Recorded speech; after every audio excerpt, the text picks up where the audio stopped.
欢迎来到明星新闻中国渠道，点击订阅频道，不要错过当天最热门的新闻。赵丽颖凭什么成了内娱的破局者？看她如何逆袭出圈。从青涩新人到双料视后，赵丽颖用18年完成无人复制的逆袭。她以向阳花素颜演技冲击金鸡奖，用与凤行创平台播放纪录，更以商业智慧构建66亿娱乐帝国。这位圆脸女孩早已超越明星定义，成为内娱打破偏见的传奇。在人才济济的内娱，赵丽颖宛如一颗独特的恒星，散发着独有的光芒。从初入演艺圈的青涩新人，到如今成为演技与商业价值双标杆的现象级人物，她的每一步都走得坚定而有力。2025年的赵丽颖已然站在了行业的新高度。当她身着 GDORGDOUS Hop IK 第10套高定礼服现身直播，化身森林精灵，瞬间惊艳众人，不仅让品牌官网访问量暴涨300%，更展现出她在时尚领域的强大影响力。而在电影《向阳花》中，她素颜演绎刑满释放的母亲，与时尚造型形成强烈反差，用精湛的演技诠释了角色的坚韧与挣扎，展现出从流量偶像到实力演员的华丽蜕变。在资本领域，赵丽颖同样不容小觑。她通过蓝色沸点公司参与与凤行投资，开创片酬加分账收益模式，进账超1亿元。她深度介入戴比尔斯珠宝设计，将东方美学融入其中，新品首发当日销售额达1亿元，推动品牌业绩增长180%。其控股的稻草熊娱乐市值达66.9亿港元，构建其影视制作、特效公司及实景园区的商业闭环，以戏养的，以的补戏，展现出卓越的商业智慧。演艺事业上，赵丽颖更是成绩斐然。2024年，她凭借《风吹半夏》中许半夏一角，成为飞天奖、金鹰奖的双料视后，实力备受认可。电影《第20条》里，她饰演的聋哑农妇郝秀萍，手语表演细腻动人，助她摘得百花奖最佳女配角，同年斩获亚洲电影大奖新时代奖。2025年，向阳花入围戛纳主竞赛单元，她素颜诠释底层女性的演技突破，被视为金鸡奖热门。与凤行创下平台年度播放纪录，首办众筹破1200万元，彰显其国民度与商业价值的双重统治力。从河北廊坊电子厂的流水线到资本市场的决策者，赵丽颖用18年完成了一场无人复制的逆袭。她凭借时尚敏锐度、表演韧性和商业嗅觉，在娱乐与资本的夹缝中开辟出新赛道。如今，圆脸女孩不再是她的局限，而是独特标识，演员身份与资本力量相互共振。赵丽颖早已超越明星定义，成为内娱的传奇。她的故事是一部打破偏见、重塑规则的行业启示录。赵丽颖这个名字在当下的内娱早已不只是代表一个女演员那么简单，她不仅仅是收视保障、票房富号，更是很多人心中破局者的存在。在流量与资本交织的娱乐圈里，赵丽颖一路走来，几乎没有走捷径，没有强大的背景依靠，却以一己之力破开了那堵隐形的出身壁垒，凭着自己的实力与坚持，成为了众人眼中的奇迹。这份逆袭并非一日而成，而是由数年如一日的自我打磨、忍耐与选择铸就的。赵丽颖的出圈，正是一次现实版的底层崛起叙事，更是对整个娱乐行业长期精英滤镜的有力反击。早年间的赵丽颖不是从中戏北电毕业，没有娱乐圈权贵相护，她的起点在旁人眼里几乎低到尘埃。起初出演的多是小配角、丫鬟、宫女，甚至连角色名都没几个记住。可她没有因此放弃，反而在一部又一部作品中持续积攒经验。从新《还珠格格》中的晴儿到陆贞传奇的陆贞，她逐渐被看见、被认可。不是一夜爆红，而是一步一个脚印，从可爱走向可靠。她真正的爆发，或许是《花千骨》的那1年，横扫收视，口碑双高。她用虐中带暖的情绪张力撑起了整部剧的情感核心，至此，她不再是某部剧的女主角，而是撑起一部剧的灵魂角色。然而，在赵丽颖刚走红的那几年，质疑声依旧不绝于耳。有人说她不会演戏，只靠苦情；有人说她土不够高级，甚至有人嘲笑她的圆脸不符合女明星的时尚审美。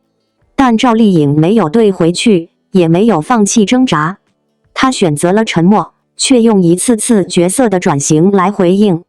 她敢于挑战，她尝试知否应是绿肥红瘦中层层递进的含蓄与隐忍，也尝试谁是凶手中心理悬疑的压抑与纠结，乃至幸福到万家中接地气的现实主义人物。这一切都在表明，她不想成为被困在流量牢笼中的女明星，她想成为一个真正的演员。所谓破局，并不是因为她红了、火了，而是因为她的红火已经不再被贴上偶像剧女主的标签。赵丽颖用作品彻底打碎了外界给她设定的天花板，她不再只是青春、甜美的代言人，而成为了现实、力量与演技的代名词。在一个连转型都需要资源、人脉、团队铺路的环境中，她没有选择迎合、讨好，而是硬生生地以实力撕开了属于她自己的通道。甚至在经历婚姻与母职的双重身份之后，她依然能带着新的生活状态重新归来，再度成为话题中心，收视担当。这份能力不是幸运，是选择。赵丽颖真正打动人心的，不只是她演的角色，而是她在现实中的人生路径。她没有自我营销式的人设叠加，没有爹味十足的背后推手，她的每一次出圈，几乎都是靠作品和人品支撑。她很少上综艺，也很少在社交平台频繁营业，却始终维持极高的国民好感度。这份自律和沉稳在内娱几乎绝迹。她身上的某种隐忍力反而成了她最大的力量。当别的女演员还在纠结要不要冒险，赵丽颖已经用一次次挑战告诉大家，没有什么戏路是不能尝试的，只有你敢不敢走出舒适区。她不是不怕失败，她只是知道，演员的尊严不在于完美，而在于不懈地追求真实。我们也要看到，赵丽颖在破局路上的意义不只是个人成就，她正在改变行业对女性演员的看法。她让非科班出身不再是原罪，她让妈妈身份不再是职业阻碍，她让外貌非模板化成为一种审美清流。她之所以成为破局者，是因为她代表了无数想靠实力翻身的人，她是出身平凡者的代言人，是逆风翻盘的范本。她的成功告诉我们，在一切都以背景轮判断价值的体系中，总有人能靠作品击穿这套游戏规则。在今天这个流量为王、热搜至上的娱乐生态里，赵丽颖的冷静显得尤为珍贵。她不急不躁，从不在风口浪尖制造话题，却能让每次亮相都变成全网刷屏的高光时刻。她不炒 CP， 不卖苦情，作品上线就站在舞台中央，戏一杀青就静默前行。赵丽颖的存在感从不靠外界制造，而靠内里发光。有人说她沉默寡言，但那些懂她的人却知道，她把所有的声音都融入了角色，把所有的态度都写进了选择。这才是演员最本质的力量，让表演替自己发声。如果你今天还在追一部剧，关注一个角色，如果你还在被他饰演的每一个人物打动，那就是赵丽颖最大的胜利。她用一种近乎笨拙的方式，在这个瞬息万变的时代里，慢慢的、扎实的走出了一条属于自己的路。她既不张扬，也不被定义，但每一步都走得坚定而清晰。写到这里，也许我们更应该对所有曾被低估、忽略，甚至被看轻的人说一声：你的努力，或许现在没人看到，但终有一天，会有人为你点亮舞台。赵丽颖的破局不是传奇，而是所有努力的投射。它让我们相信，你可以没有背景，但不能没有热爱；你可以被误解，但不能丢掉自信；你可以走得慢，但不能停下脚步。所以，亲爱的观众，无论你现在在哪个阶段，无论你是否也正在人生低谷，都请记住赵丽颖的这条路，她不是一夜成名，而而是用10几年铺就了信任与底气。别急于求成，也别害怕被低估。只要你一直在努力，总有一天你会成为照亮别人的光。而那时的你，或许也会像赵丽颖一样，成为别人心中破局者的代名词。王一博到底凭什么获官方力挺？作品不火，连赵丽颖都带不红他。从街舞少年到国际舞台，王一博用实力打破质疑，以谦逊赢得世界。巴黎时装周的闪耀与北京会议厅的专注无缝切换，他用行动证明，真正的流量是文化自信的传递。由偶像成长为国际使者，这份成就是实力说话的铁证。他也算得上是文化交流的开拓者，把中华文化推向了全世界，让更多人认识中国的魅力。王一博用真本事重新诠释了流量，让那些争议在风口浪尖上慢慢淡去。被认可。在全球文明对话部长级会议的开幕式上，一位穿着黑色西装配白衬衣的年轻人默默地坐在第2排的核心位置。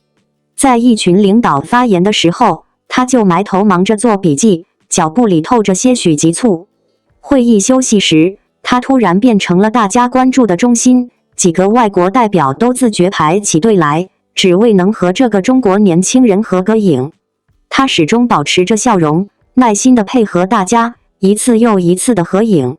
那个画面刚好被媒体拍了下来，没多久就在海外的社交平台火速蹿红，泰国推特趋势榜还直接冲到了头条。这位小伙子就是年仅28岁的王一博。到2025年7月10日那天，王一博和莫言、吴京、宋佳、李子柒等各行各业的代表一起携手亮相，成为被邀请的明星之一。央视镜头无意间捕捉到王一博全神贯注记笔记的侧脸，这时候呀，大家心里立马起了新的疑问：当流量明星站上国家外交这样的大舞台时，你说争议和荣耀之间，究竟是哪一边占了上风呢？其实大家都觉得这个事儿好像挺有讨论的噱头，实际上答案基本上早就板上钉钉了。王一博用实际行动展现了什么叫做在国际舞台上的角色转变。3月9日，也就是会议前一天，他刚刚以香奈儿品牌大使的身份亮相巴黎高定时装周。他那一头蓬松的羊毛卷发，配上亮片和刺绣斜纹软外套的造型，被 Vogue 法国版高度评价，为让 Chanel 的优雅变得更有生气。不过不到1天，他就已经站在北京的会场上，立马从荒野贵公子变成了体制内新面孔。他那票粉丝都开玩笑说，大家都调侃说，别人大多数是睡觉调整时差，王一博倒好，全靠开会来倒时差。由此可见，王一博被官方青睐，确实靠实力说话。不得不提的是，这位20多岁的洛阳小伙子走上国际舞台的过程，可真是充满了戏剧张力。1997年，王一博出生在一个普通人家。小的时候，他心里早就憧憬着更广阔的天地。有一次在电视上看到街舞，那瞬间，心里的热情一下就被点燃了，之后完全沉迷其中。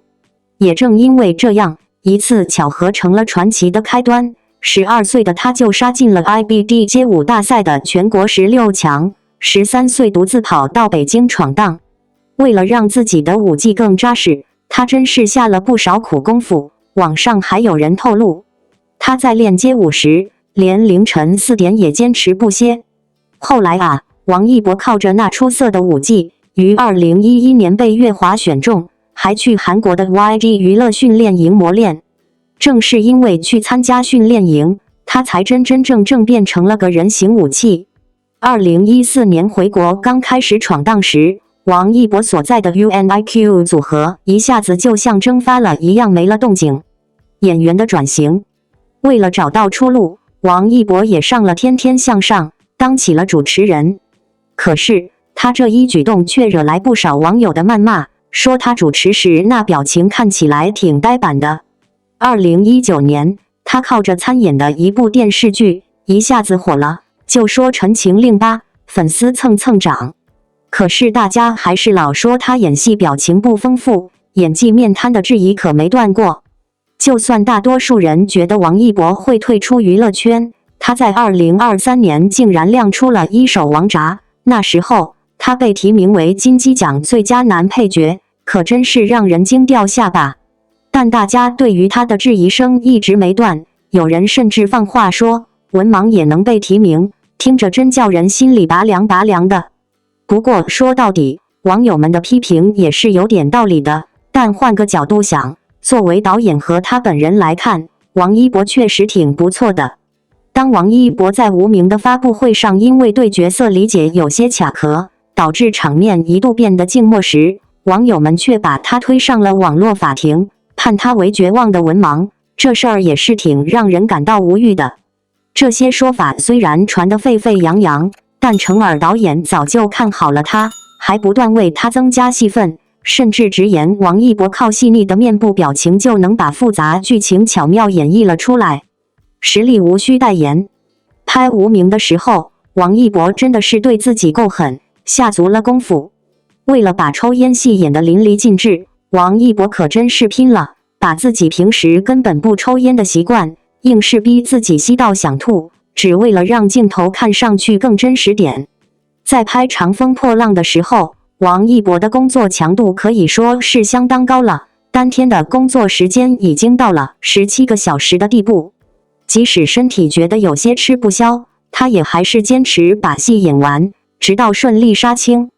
这还只是他演艺生涯的一部分，在他擅长的街舞圈子里，更是赢得了不少的赞赏和认可。王一博在这就是街舞里把太极元素带入了新的融合，得到了人民日报的点赞，甚至连米兰时装周也受到影响，用河南话讲起中国文化。那可不，正是因为有这样的影响力，王一博直接成了全世界关注的对象。他参演的电影在国外票房一路飙升，轻轻松松就拿下了15亿的好成绩。更有意思的是，王一博演的电视剧拍摄地现在都成了大家抢着去的网红打卡点了。就因为他主演的电视剧火得一塌糊涂，丽江雪山古镇来玩的游客明显多了不少，他接的广告代言也是水涨船高。他个人工作室的纳税额度连续3年稳居横店艺人榜第1名，还被浙江税务局列为了示范标杆。综合一看，王一博不论放眼国际交流，还是圈内混得风生水起，能力都真不赖。特别是有些时候被官方点名表扬过几回，他的身份早就不只是娱乐圈里那点头衔了。等那场会议结束，他凭借自身的硬核实力，把娱乐圈和外交结合得天衣无缝，留下一份在文明星海中崭露头角的新方向。在当今内娱风起云涌的环境中，王一博到底凭什么获官方力挺？这一问题常常成为网友热议的焦点。尤其是在一些观众看来，他的影视作品并不总是大爆，演技尚有提升空间。即便合作对象是国民度极高的赵丽颖，也未必每次都能出现全民级别的轰动。但讽刺的是，尽管作品不火，演技平平这种评价时常见诸网络，他却始终是被主流平台点名表扬，参与国家级文艺活动频率极高的青年代表人物之一。那么，王一博究竟凭什么？要回答这个问题，首先要理清火与认可的关系。很多人用商业爆款、话题热度来定义火，但官方看重的往往不仅是数据，更是个人品行、公众影响力、艺术修养和社会价值的综合体现。王一博确实不是靠高开高走的传统爆款路线出圈的演员，他走的是一条看似缓慢，实则厚积薄发的道路。